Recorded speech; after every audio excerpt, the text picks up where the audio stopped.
الحمدلله رب العالمين والصلاة والسلام على سيد المرسلين أما بعد فأعوذ بالله من الشيطان الرجيم بسم الله الرحمن الرحيم الصلاة والسلام عليك يا رسول الله وعلى آلك وأصحابك يا حبيب الله الصلاة والسلام عليك يا نبي الله وعلى آلك وأصحابك يا نور الله মাদানী চ্যানেলের দর্শক অনুষ্ঠান শানে নজুলে আপনাদেরকে স্বাগতম জানাচ্ছি। আল্লাহ রাব্বুল আলামিন আমাদের সকলকে কুরআনে মাজিদ ফুরকানে হামিদ এর শিক্ষা অনুযায়ী জীবন পরিচালনা করার তৌফিক দান করুন।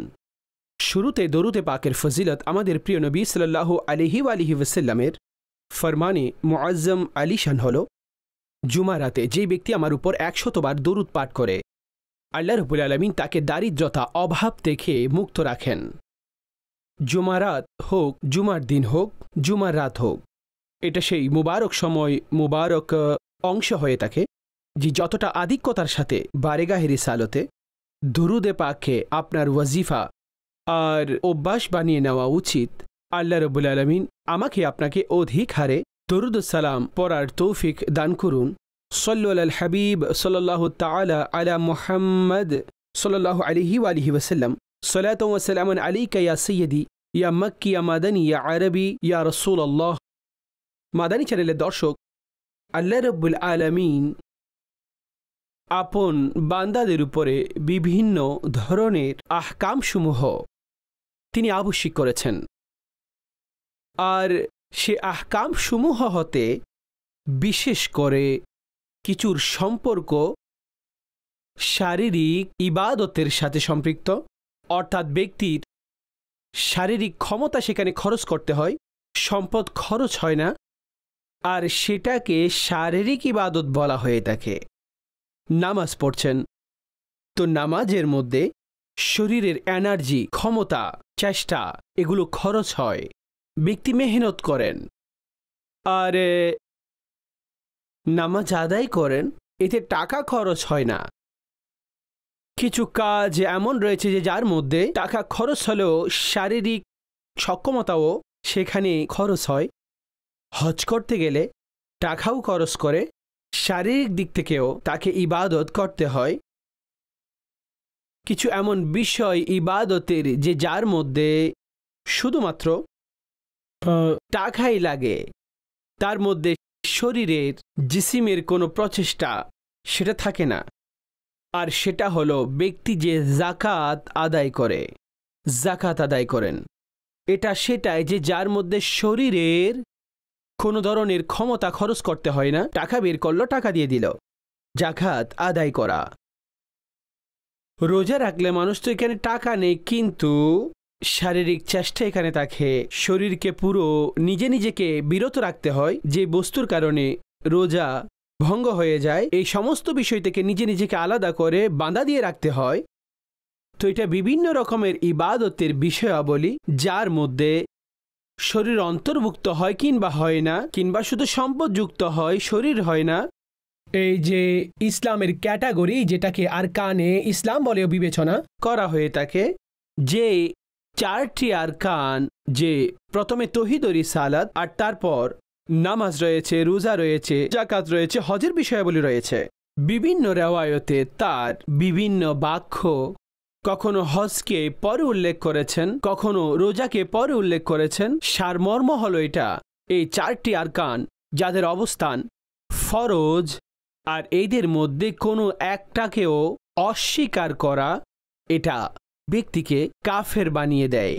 আর তার মধ্য থেকে যেটা যার উপর ফরজ সেটা ছেড়ে দেওয়া, একবারও ছেড়ে দেওয়া কঠিন গুনাহগার সেটা তাকে করে দেয়।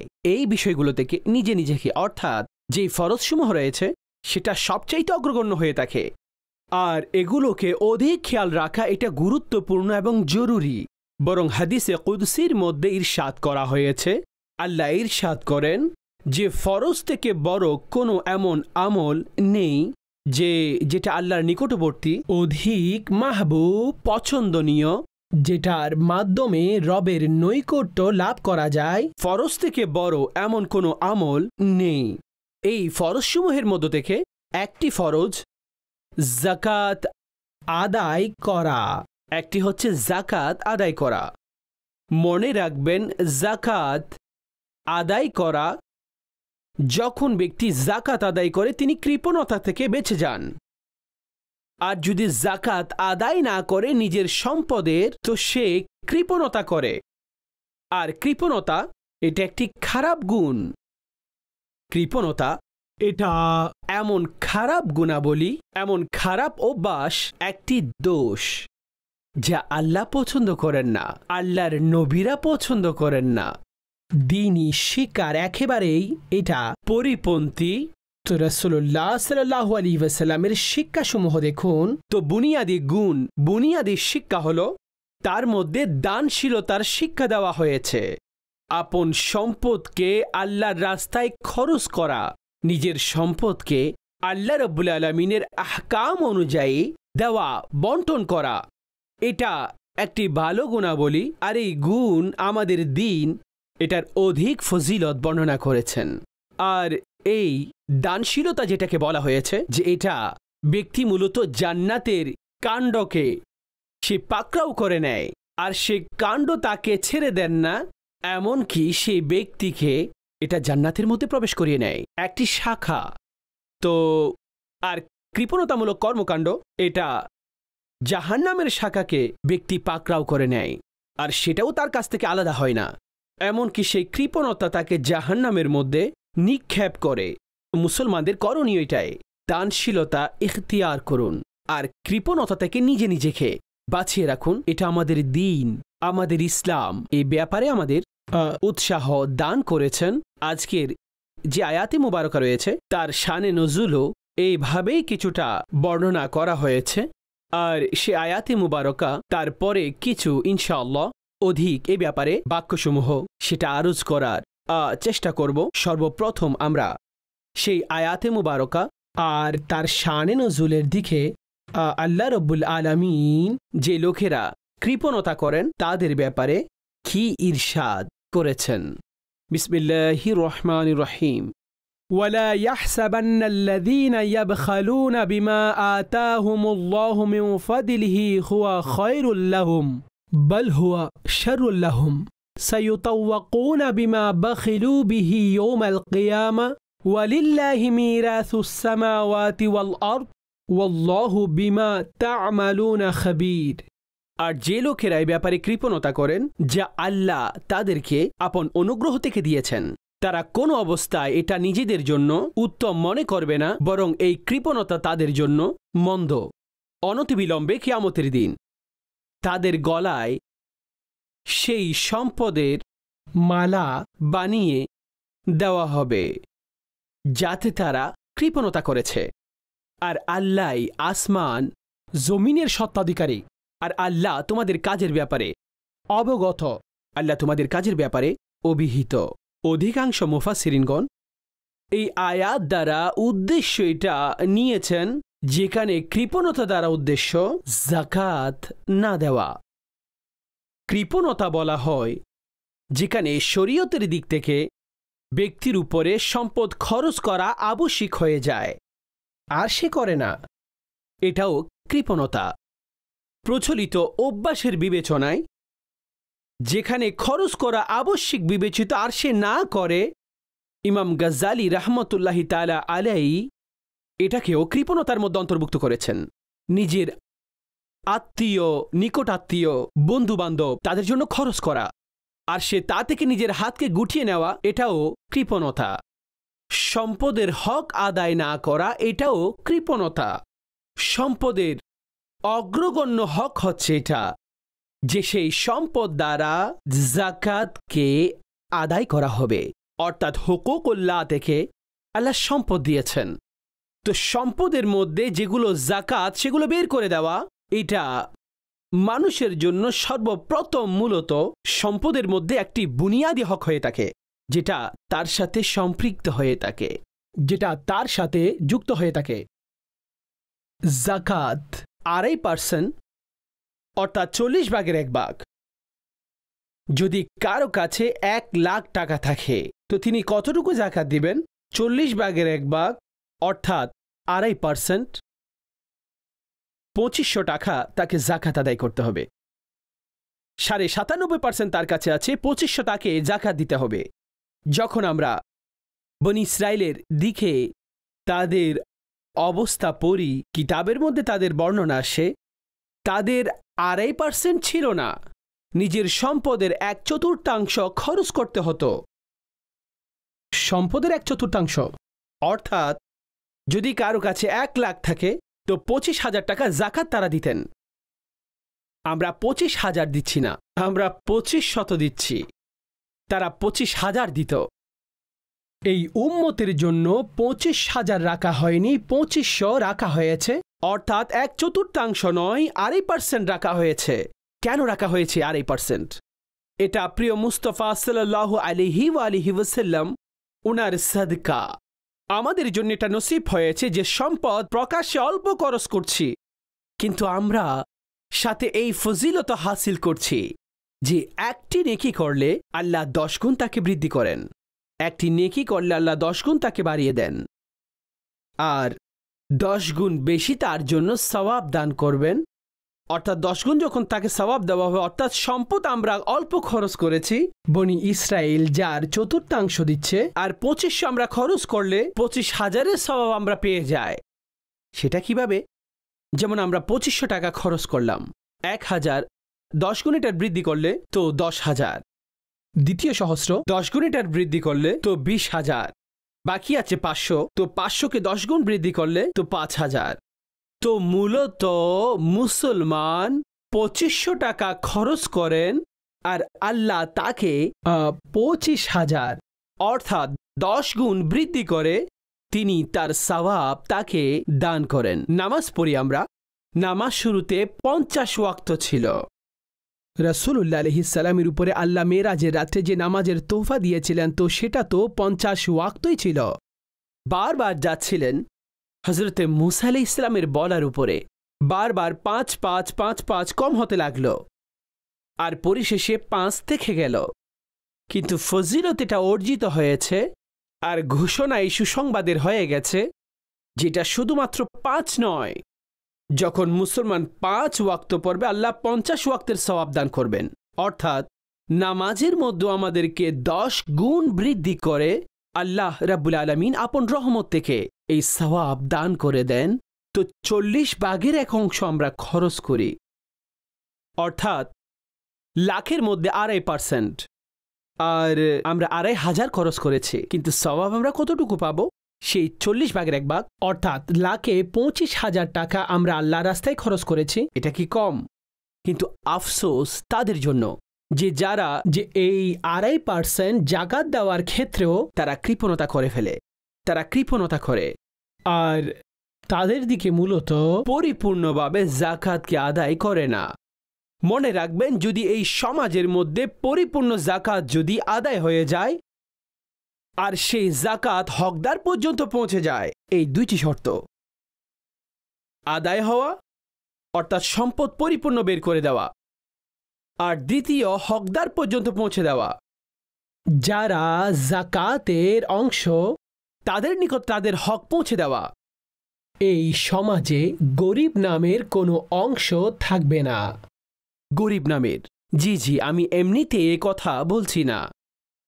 সম্পদশালী রয়েছে, এমন রয়েছে যে আল্লাহ অনেক দান করেছেন, অনেক দান করেছেন, কিন্তু সম্পদ যখন অধিক হয়ে যায় তো ব্যক্তির সর্বপ্রথম যে এক ধরনের তার কাছে অস্বীকৃতি তার মধ্যে চলে আসে, শুকরিয়া আদায় না করে যে আল্লাহ এই সম্পদ আমাকে দিয়েছেন, আল্লাহই তো দিয়েছেন, এখন আল্লাহর রাস্তায় খরচ করব না।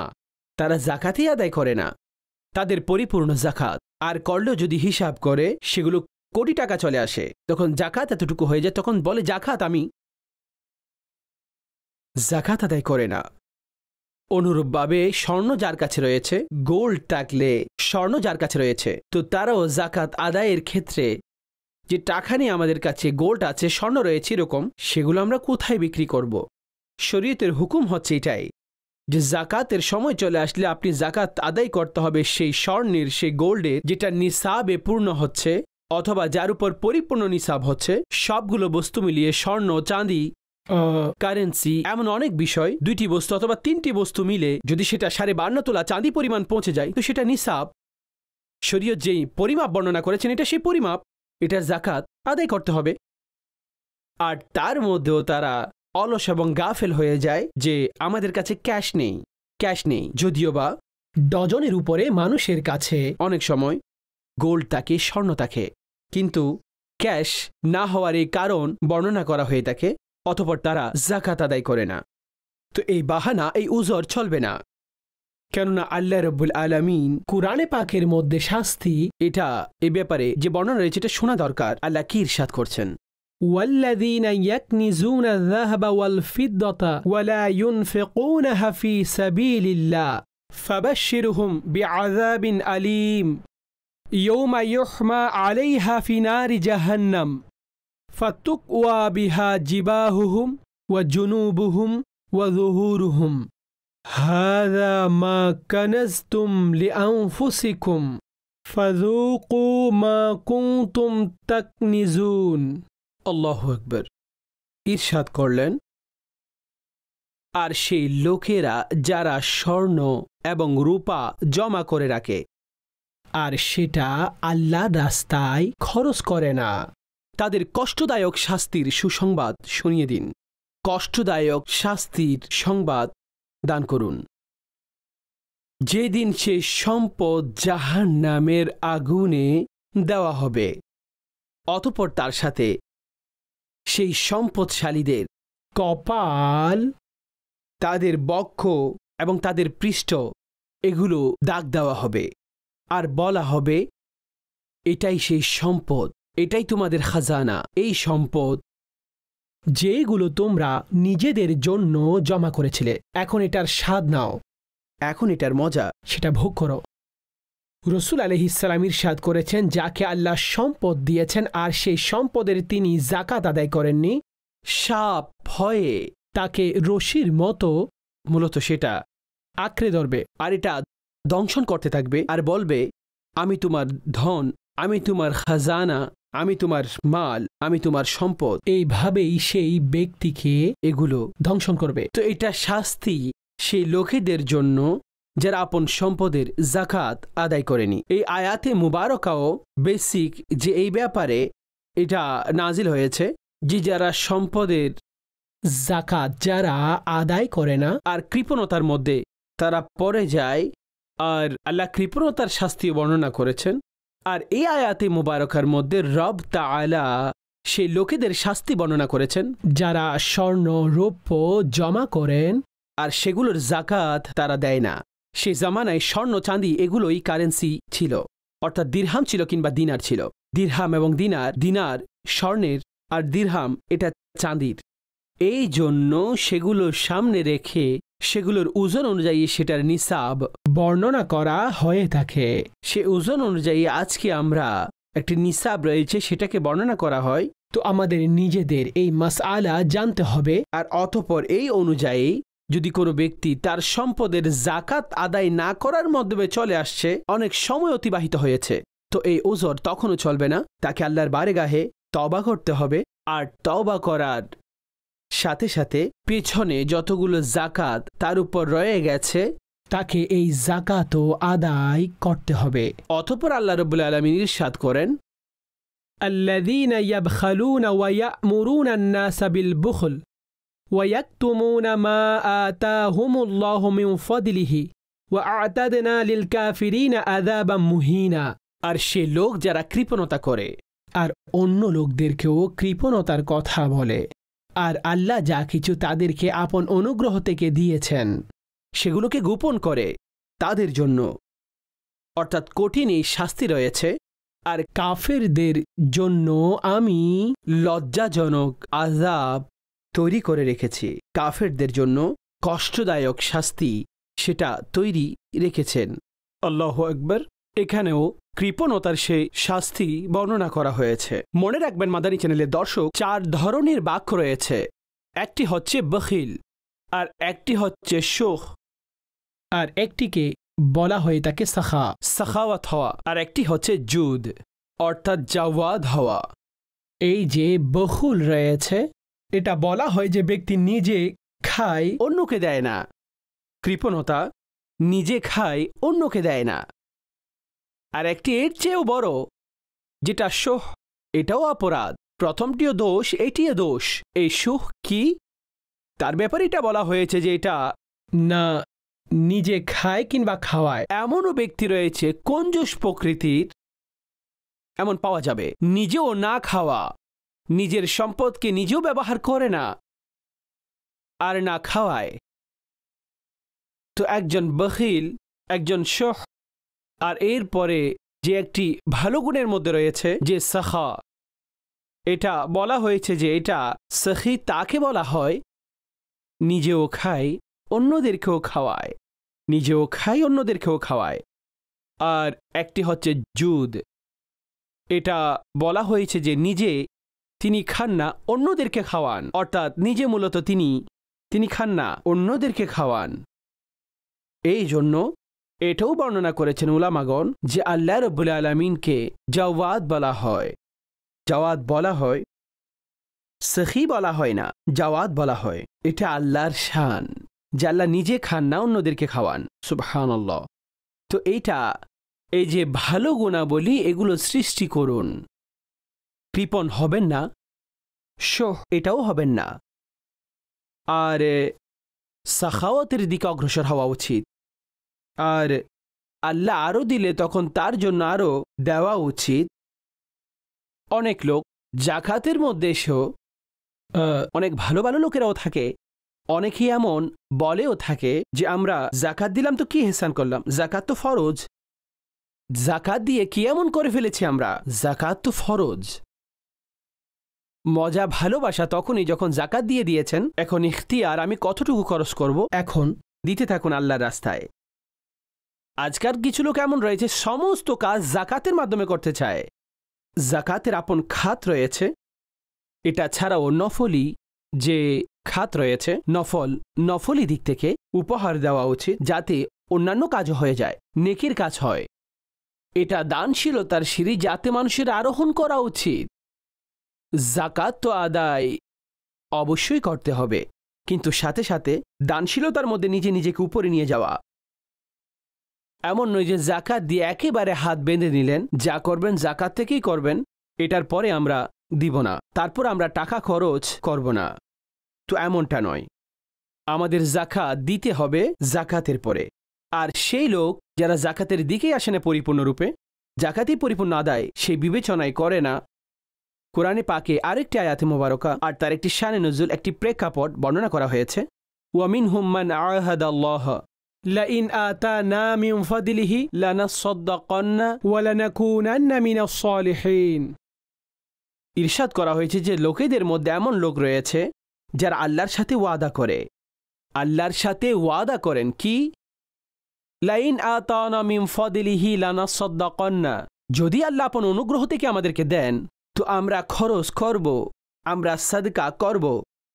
ওয়ালানাকুনান্না মিনাস সালিহিন, আর আমরাও নেক লোকদের অন্তর্ভুক্ত হব। আর যখন আল্লাহ আপন অনুগ্রহ থেকে তাদের দান করেন, অতঃপর কি করেন, কৃপণতা করেন। এমন অনেক লোক রয়েছে মাদানী চ্যানেলের দর্শক, আপনারও আশেপাশে এরকম লোক থাকতে পারে, আপনাদের শ্রবণকারীদের মধ্যে এমন অনেক রয়েছে যে যারা অনেক ইচ্ছা আল্লাহর সাথে করে নেয়। যদি আল্লাহ এইটা দেন তখন আমি এটা করব, যদি এইটা দেন তাহলে এইটা করব।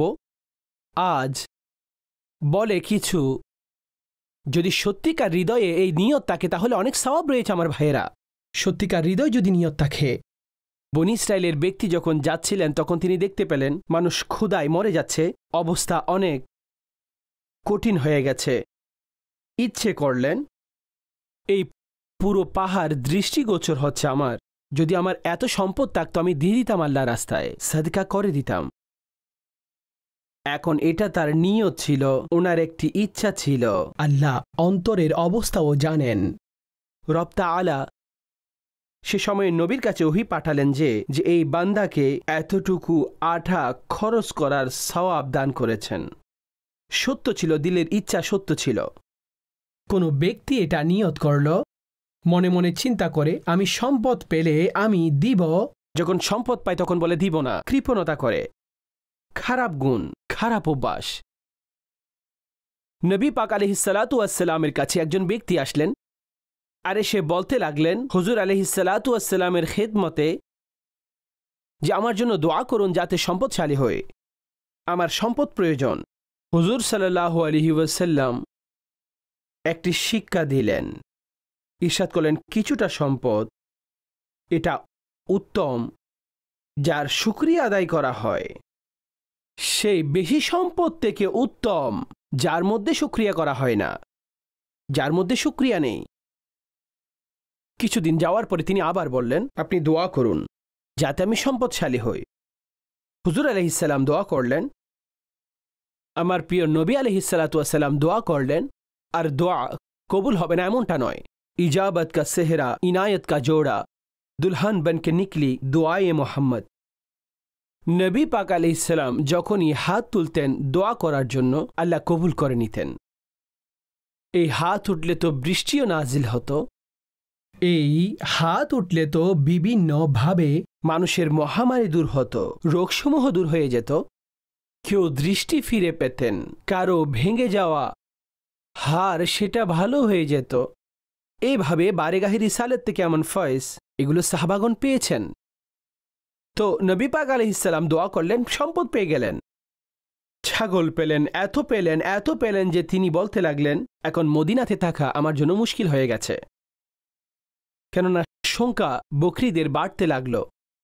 সে ব্যক্তি মদিনার বাইরে কোথাও জায়গা নিয়ে নিলেন আর সেখানে থাকা শুরু করে দিলেন।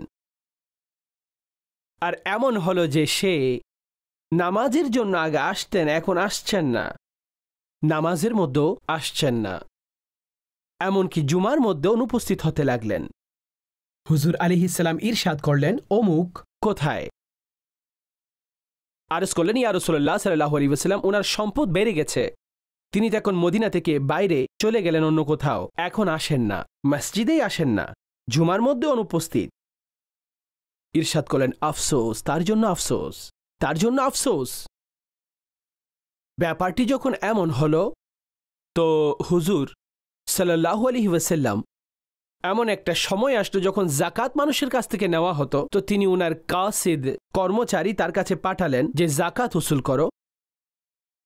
যখন জাকাত নেওয়ার জন্য উনার কাছে সে কর্মচারী ব্যক্তি যিনি ছিলেন তিনি পৌঁছলেন, তিনি জাকাত দিতে অস্বীকৃতি জানালেন। সে ব্যক্তি পুনরায় আসলে সরকার সাল্লাল্লাহু আলাইহি ওয়াসাল্লাম তার কাছে জিজ্ঞেস করার আগেই বলে দিলেন তার জন্য আফসোস, তার জন্য আফসোস। না জিজ্ঞেস করলেন, না বলা হলো, প্রথম থেকে বলে দিলেন আফসোস তার জন্য। অতঃপর তিনি বললেন যে সে জাকাত দিতে অস্বীকৃতি জানালো। আল্লাহু আকবার। নবী পাক আলাইহিস সালাম কঠিন নারাজ হলেন। অর্থাৎ শুরুতে ব্যক্তি এটা বলে যে যদি আমি পেয়ে যাই তাহলে দিব, আর যখন পেয়ে যাই তখন আর দেয় না, আর আল্লাহর ফরজি আদায় না করা। হুজুর আলাইহিস সালাম নারাজ হলেন। অতঃপর বিষয়টি এমন হলো যে কিছুদিন সে জানতে পারল সেই তখন সম্পদ নিয়ে আসলো, আর নিজের আপন অনুমানে হুজুর সাল্লাল্লাহু আলাইহি ওয়াসাল্লামকে বলতে লাগলেন যে কবুল করুন, আমি তো ধ্বংস হয়ে যাব, এমন হয়ে যাব। হুজুর সাল্লাল্লাহু আলাইহি ওয়াসাল্লাম নিষেধ করে দিলেন, তোমার সম্পদ কবুল হবে না, তোমার সম্পদ কবুল হবে না, পুনরায় চলে যাও। নেননি তার কাছ থেকে। এমনকি হুজুর আলাইহিস সালাতু ওয়াসসালাম দুনিয়া থেকে প্রকাশ্যে পর্দা করে নিলেন, কিন্তু সম্পদ কবুল করলেন না। হযরতে সিদ্দিকে আকবরের জামানা আসলো, তিনিও সম্পদ তার কাছ থেকে কবুল করলেন না। হযরতে উমরে ফারুকের জামানা আসলো, তিনিও সম্পদ কবুল করলেন না। এমনকি হযরতে উসমানে গনি রাদিয়াল্লাহু আনহু উনার জামানায়, উনার সময়কালে সে ব্যক্তি ধ্বংস হল, সম্পদ তিনিও তার কাছ থেকে কবুল করেননি। মনে রাখবেন এটা সম্পদের সবচাইতে বড় ধ্বংসলীলা, এটা ধ্বংসলীলা। সম্পদ যদি সেই ব্যক্তিকে তার ইবাদত থেকেই দূর করে দেয়, যেখানে ব্যক্তি সিজদায় পড়ে কেঁদে কেঁদে আল্লাহর দরবারে ফরিয়াদ করে, হে আল্লাহ আমার জন্য রিজিকের দরজা খুলে দিন, আর যখন খুলে দেয় অতঃপর সে সেই জায়গাকে ভুলে যায়। সম্পদের ধ্বংসলীলা এটাই মাদানী চ্যানেলের দর্শক আপনাদেরকে আরজ করছে। দেখুন এইভাবেও ধ্বংস আসে যে ব্যক্তি সর্বপ্রথম নেকির কাছ থেকে দূরে সরে যায়। কিছুটা সম্পদের স্টেটাস ভালো হলো, গুনাহের দিকে কদম অগ্রসর হয়, সেই নাফরমানের দিকে চলতে থাকে। প্রথমে এই ব্যক্তি নামাজের জন্য যায়, অতঃপর নামাজের জন্য সময় থাকে না, তার জামাত শেষ হয়ে যাচ্ছে, তার কাছে সময় নেই। কখনো কখনো তার জুমাও চলে যাওয়া, তার জন্য সময় না থাকা, এতটাই ব্যক্তি সম্পদের মধ্যে ডুবে যায়, এতটাই ডুবে যায়। এটা খারাপ অভ্যাস, এগুলো খারাপ গুণাবলী, আর এটা সম্পদের ধ্বংসলীলা। কিন্তু এমনও সৌভাগ্যবান কোথাও রয়েছে, সম্পদ যতটাই বৃদ্ধি পেয়েছে তার আমলের মধ্যে কোনো কমতি আসেনি, বরং আমল তার বেড়ে গেছে। তিনি আগে শুধু নামাজ পড়ে নেকি করতেন, এখন সম্পদ খরচ করেও তিনি নেকির কাজ করছেন। নামাজেরও নেকি, খরচ করারও নেকি। তিনি নামাজের দিকে অগ্রসর হচ্ছেন, সাথে সাথে দানশীলতার দিকেও তিনি অগ্রসর হচ্ছেন, সাথে সাথে দানশীলতার জীবনও তিনি যাপন করছেন। তো এই পদ্ধতি মাদানী চ্যানেলের দর্শক আমাদেরকে ইখতিয়ার করতে হবে, যে যার মধ্যে নবী পাক সাল্লাল্লাহু তাআলা আলাইহি ওয়া আলিহি ওয়াসাল্লাম যে পদ্ধতি বর্ণনা করেছেন, আর সেই খারাপ গুণ অর্থাৎ কৃপণতার খারাপ গুণাবলী, এটা নিজের কাছ থেকে ঝেড়ে ফেলা উচিত। আমি আরজ করেছিলাম যে জান্নাতে সাখাওয়াত নামের একটি গাছ রয়েছে, আর যখন ব্যক্তি দানশীল হয় তখন সে সেই গাছের কাণ্ড পাকড়াও করে নেয়, সেই শাখা অতঃপর তাকে ছাড়ে না, সেই ব্যক্তিকে জান্নাতে নিয়ে যায়। আর কৃপণতা এটা জাহান্নামের গাছ, যখন ব্যক্তি কৃপণতা করেন তখন সে তার শাখা পাকড়াও করে, অতঃপর সেই শাখাও তাকে ছাড়েন না, তাকে জাহান্নামের মধ্যে পতিত করেন। দানশীলতা ইখতিয়ার করা উচিত। আস-সাখিয়্যু করিবুম মিনাল্লাহ, দানশীল আল্লাহর নিকটবর্তী হয়ে থাকেন। করিবুম মিনান নাস, মানুষেরও নিকটবর্তী হয়ে যায়। করিবুম মিনাল জান্নাহ, জান্নাতেরও নিকটবর্তী হয়ে যায়। বাঈদুম মিনান নার, দোজখ থেকে দূরে সরে যায়। আর কৃপণ সে ব্যক্তি যে বাঈদুম মিনাল্লাহ, আল্লাহর কাছ থেকেও দূরে, বাঈদুম মিনান নাস, মানুষের কাছ থেকেও দূরে, বাঈদুম মিনাল জান্নাহ, জান্নাত থেকেও দূরে, করিবুম মিনান নার, জাহান্নামের নিকটবর্তী। তো দানশীল হয়ে যান, কৃপণ হবেন না। দানশীলতা ইখতিয়ার করুন, কৃপণতার খারাপ গুণাবলী নিজের কাছ থেকে দূর করে দিন। আপনার আশেপাশে আপনার নিকটাত্মীয়, আপনার বন্ধু ইত্যাদি, তাদেরকেও দেখা উচিত, তাদের সাথেও থাকা উচিত, সেখানেও খেদমত করুন, তাদেরও সহযোগিতা করুন, তাদের মুশকিল সমূহ সমাধান করুন। আর সাথে সাথে দাওয়াত ইসলামীর এই দ্বীনি মহলের সাথেও সম্পদের দিক থেকেও আপনি অংশগ্রহণ করুন। দ্বীনি কতগুলো কাজ রয়েছে আলহামদুলিল্লাহ, যা আপনাদের দেওয়া যাকাত, ফিতরা, অনুদান এগুলো দিয়ে চলে। এর মধ্যে সহযোগিতা আপনি করুন, তো ইনশাআল্লাহ আপনারই একটা অংশ হবে। আর সাথে এই দ্বীনি আহকাম উত্তম কাজের মধ্যে এটা আমাদের আলহামদুলিল্লাহ দাওয়াত ইসলামের যতগুলো সংশোধনমূলক সাফল্যের উত্তম রুহানি ভালো এই সমস্ত কাজের মধ্যে আপনাদের এই টাকাগুলো খরচ করা হয়, এতে আপনাদেরও অংশ থাকবে। আর দাওয়াত ইসলামের কাজ কারো কাছে গোপন নয়, আলহামদুলিল্লাহ দিনের আলোর মতোই স্পষ্ট। তো আমাদের এই পদ্ধতি অবলম্বন করা উচিত। দিনে মতিনের এই ধরনের খেদমত করুন। আল্লাহ রাব্বুল আলামিন আমাকে আপনাকে আমলের তৌফিক দান করুন। আপনারা প্রোগ্রাম দেখেছেন, আল্লাহ আপনাদের অনেক উত্তম প্রতিদান দান করুন, আর আমাদের সকলকে উপকারী জ্ঞান দান করুন ইনশাআল্লাহ। এই সময়ে আরও একটি বিষয়ের সাথে আমি উপস্থিত হব। আল্লাহ আমার আপনার হিফাজত করুন, আপন রক্ষণাবেক্ষণে রাখুন, মহামারী আমাদের থেকে দূর করে দিন। আমিন বিজাহিন নবীল আমিন।